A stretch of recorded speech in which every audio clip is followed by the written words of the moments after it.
Our next game, Sunday Night Football, the Chiefs hold on in a close one at Atlanta in a kind of controversial ending here. But from a fantasy perspective, Matthew, Carson Steele, 17 carries for 72 yards. He does catch one pass. The volume was there for Carson Steele after we spent all week. What is this backfield going to look like? It looked exactly like we thought it was. Like, listen, I said on Fantasy Football pregame that I had Samaje Perine at 30 and Carson Steele at 31, that I thought it was going to be a committee, and that I thought Perine had the better opportunity because he was a pass catcher.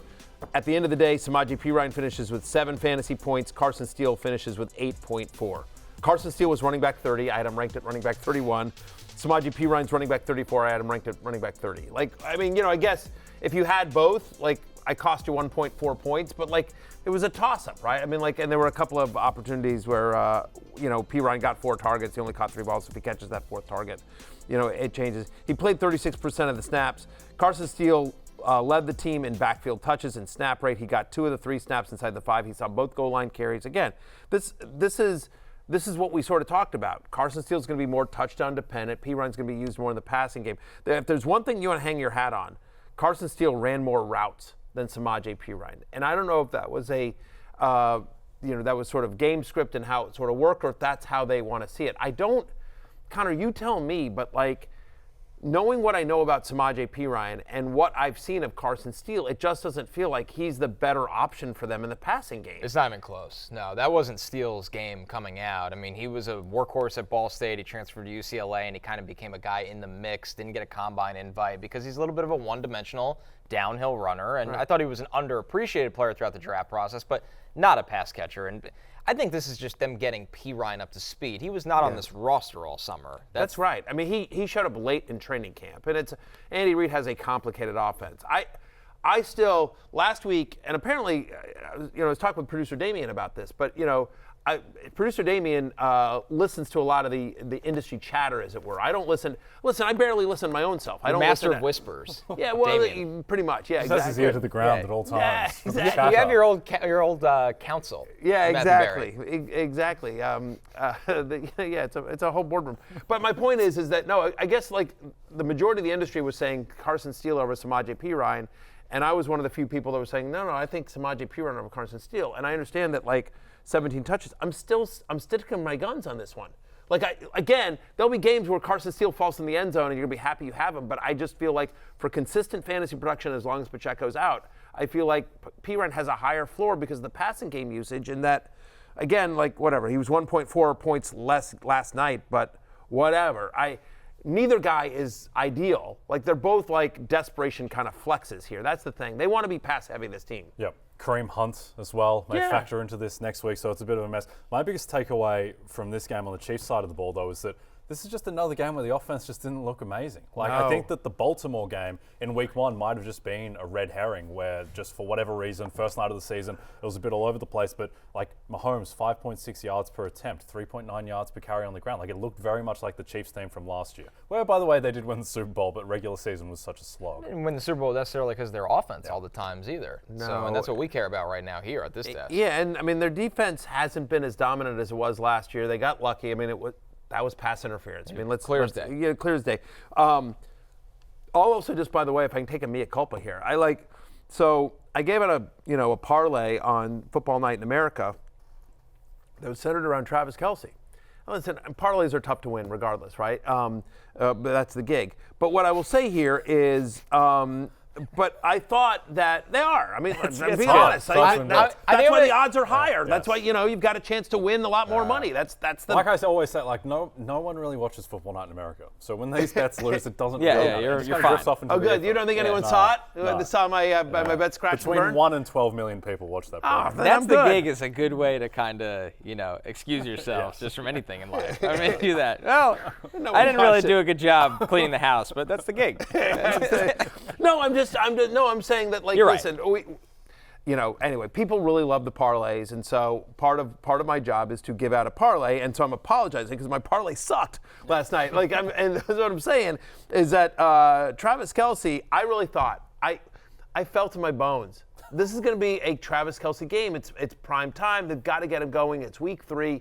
There's all this chatter. He's been running the most routes. He's out there. He's playing a ton of snaps. They just haven't been able to get him the ball.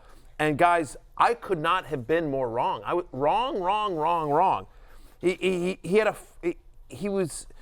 played 79% of the snaps. He was second on the team in targets, and yet 4 for 30. And looked old. That's he's yes. tight end 21 in the season. He's been held to under 35 receiving yards in all 3 games. For the season, he's got a 14% target share, Jay. What if you spent an early pick on Travis Kelce, and a lot of people did, he was in most drafts, he was the second or third tight end off the board. What are you doing?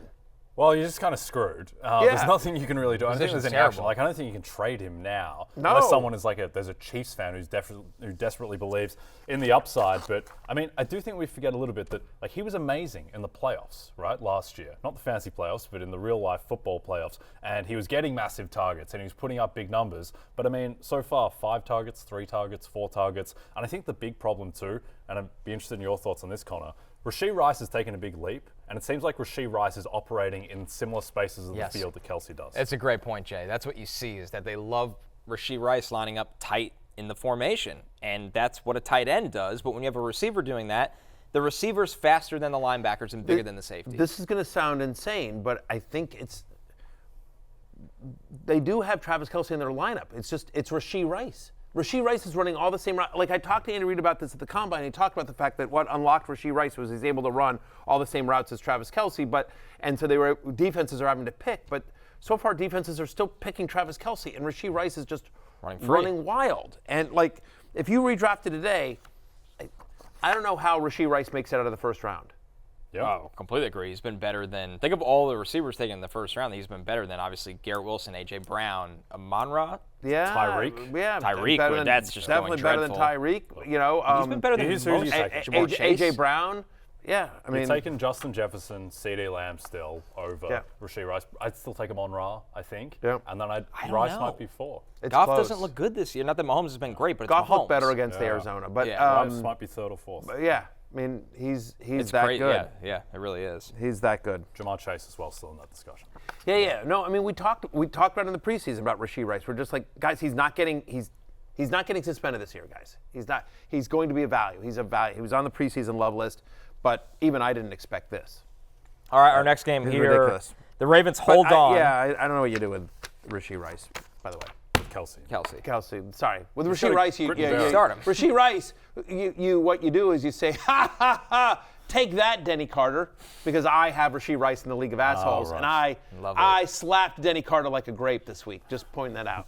Like a grape. Yes, there was lots of grape slapping. A lot of grape slapping. A lot of grape slapping. The mainstream media won't tell you about that, but I made Denny my this week. All right, let's go on. Yeah. Damian Dabrowski's so good at having his ear to the ground to hear the news and the chatter because he's on the ground. Because he got slapped like it's a true. grape. That's true. You did. Probably beats down. Yeah, exactly. You're slapping like a grape. Took down Michelle Pfeiffer Hall Pass in a big way. Oh, dear.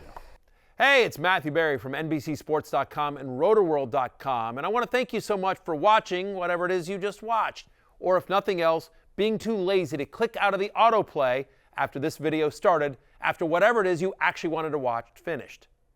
But now that you're here, I'd like to take a moment here to ask you respectfully now, okay? I'm asking you respectfully to subscribe to the NFL on NBC YouTube channel. You'll get the latest Roto-World fantasy news headlines, all sorts of great shows, including my own Fantasy Football Happy Hour. So go subscribe now. Again, I'm asking respectfully.